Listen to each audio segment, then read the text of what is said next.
Hello Virgo, and welcome to your January 2021 horoscope forecast. This is for the Sun or the Ascendant. If you've yet to subscribe to my channel, I'd be honoured if you did so now. Please click or tap on the bell notification symbol. Also, if you'd like to check out your year 2021 personal horoscope forecast, please see the link beneath this video. You can gain searing insights based on your time, date and place of birth about the months ahead, but also get 30% off in my special offer package along with your character analysis report. This can help you to ascend above your zodiac sign. But in terms of being a Virgo, the unique thing about this year is that Saturn and Jupiter, having moved into the sign of Aquarius, gives you an opportunity to demonstrate your natural qualities and discrimination.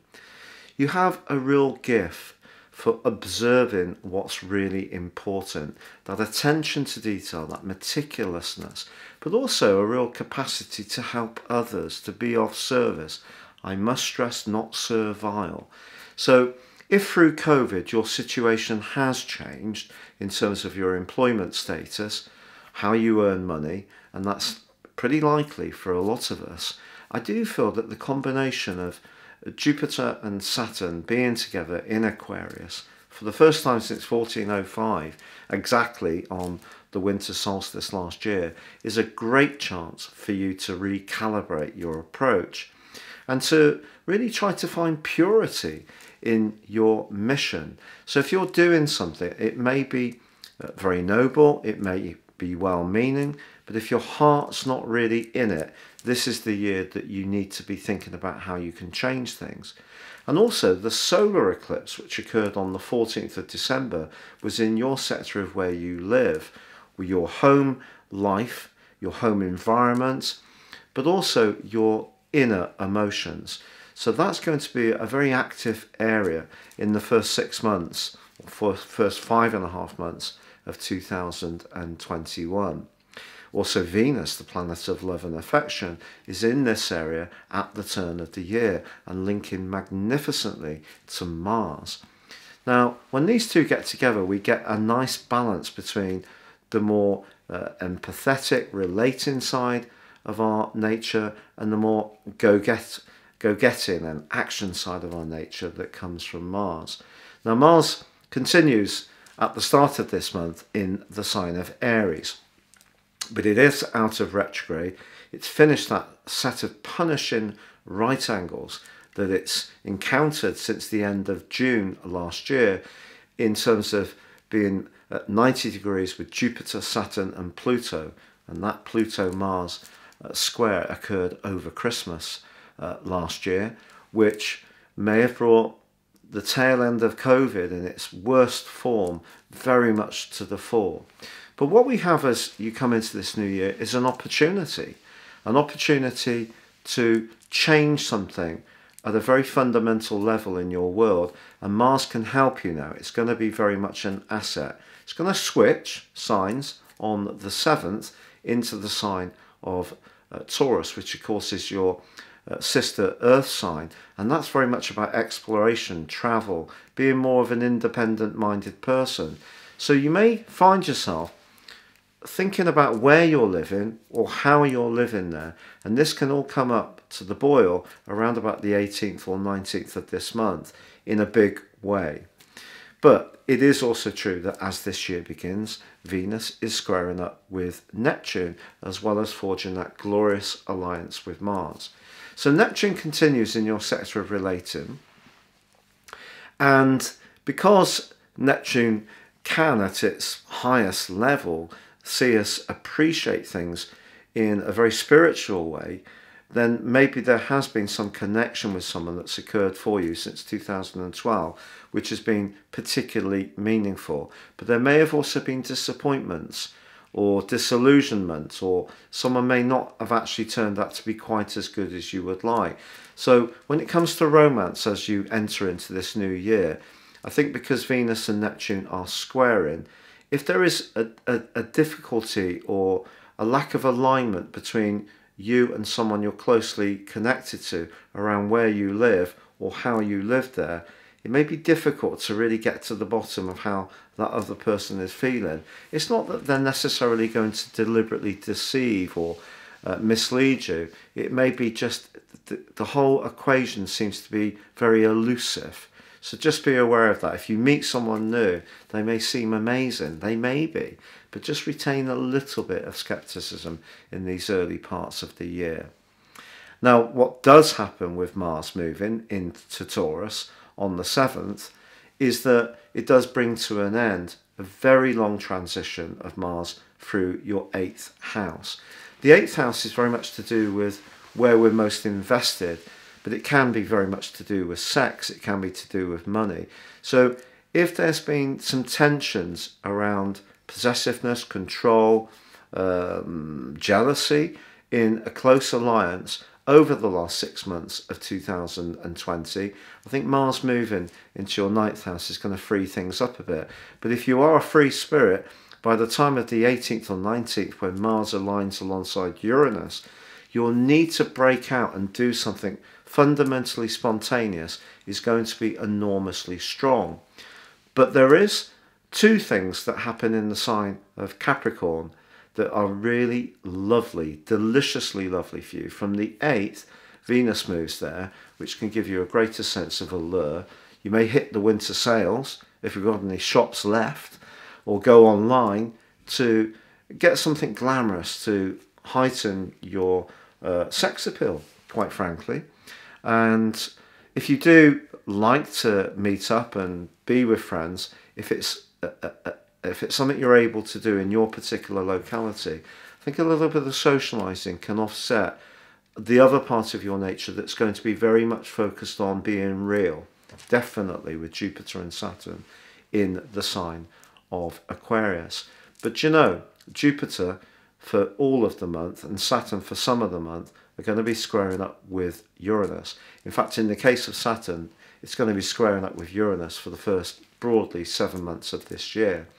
So if there's something that you're resisting, so staying with what you know, for example, resisting doing something fundamentally different because it just keeps the status quo intact because that's what you've always done, or it's what other people expect of you, or you don't want to let people down, you could find yourself becoming quite conflicted in the early parts of this year. So I'm just cautioning you about this.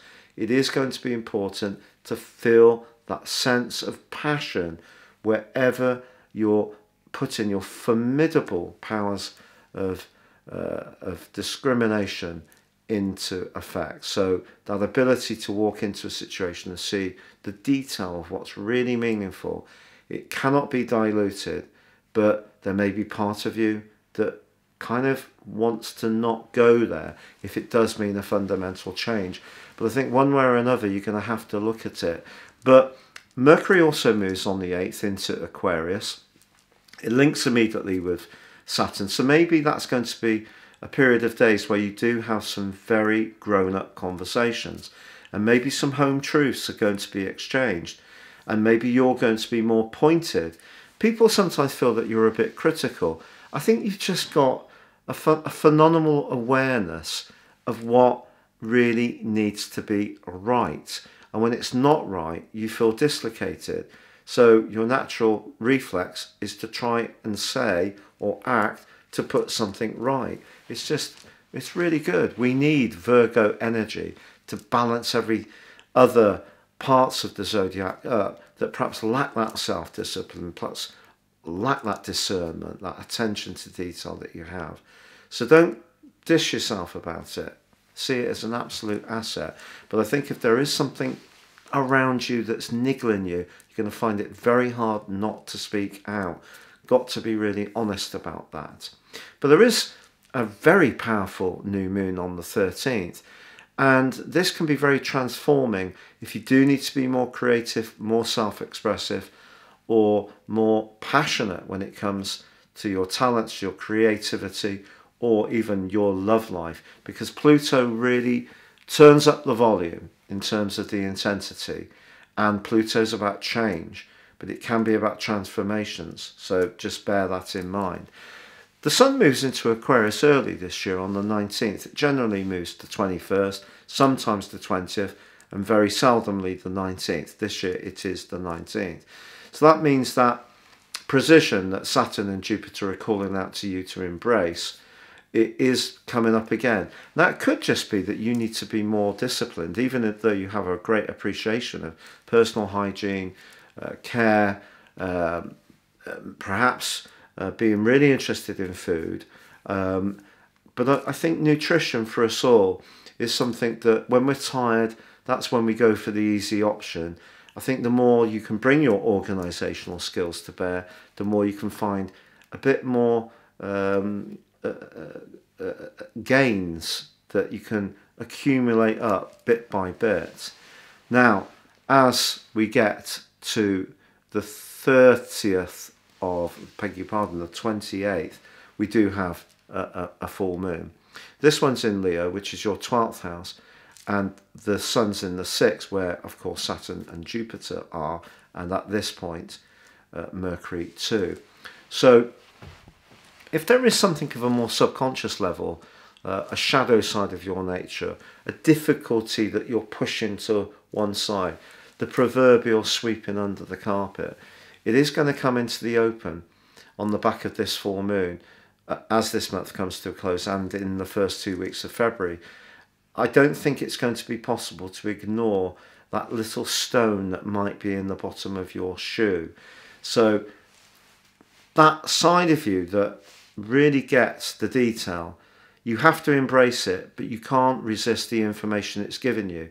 Because if you do, what will happen? The information will come up that something's not right. If you don't do anything about it, it's going to make you mightily irritable, mightily off colour, perhaps even a little bit, low and off form. And this full moon's in a very psychological area, so it may show itself in a physical manifestation, but it may be driven by something that's not right in your emotional self. So I think the energy of Uranus, particularly on the 18th or 19th, when it's joined by Mars, really shakes things up. And that can see you being much more outspoken. But speaking your truth can be so good for you, but it may mean really the conversation you're having is with yourself as much as anyone else. Because if something isn't working for you, particularly at work, I feel this year it has to change. As the year comes to a close, the month comes to a close, I beg your pardon, the 30th, your ruler slams on the brakes, but it's been slowing down in shadow before this point, but it is in the 6th house. Anything to do with the finer details of contracts, if you're buying anything, look at the small print and it will protect you from getting caught out. But if you do have a trusted domestic appliance, like a vacuum cleaner or whatever that has stood the test of time, it may go on the blink, but as ever with Mercury retrograde, as much as it does throw up some challenges, it often does throw up some opportunities. But if you do have some appointments booked at the end of this month and into the early part of February, there could be last minute changes, cancellations. Anything to do with pets in terms of appointments also could be something you need to be mindful of. So if there's an annual inoculation for an animal that you have, try to be in touch with them, especially if there's regulations around COVID. If you have dental health appointments, that kind of stuff could be rejigged around this time. But generally, I feel that there is a lot of potential for you to be much more yourself. It's just whether you can embrace it, or whether your need to perhaps be a people pleaser, which can be there, will actually see you make some changes, or you live in an ongoing cycle of feeling dissatisfied but not really embracing the risk of moving things forwards. And I think Uranus, particularly with Mars, it's saying to you can't resist what isn't working, because you're just going to get aggravated in these first 7 months with Uranus and Saturn in that right angle. So there's a lot to go for. Beautiful stuff for you to change, beautify your home. If you want to move, it can be a great move. And there can be some passion this month for sure. I wish you well. Stay safe, take care, good luck, and goodbye.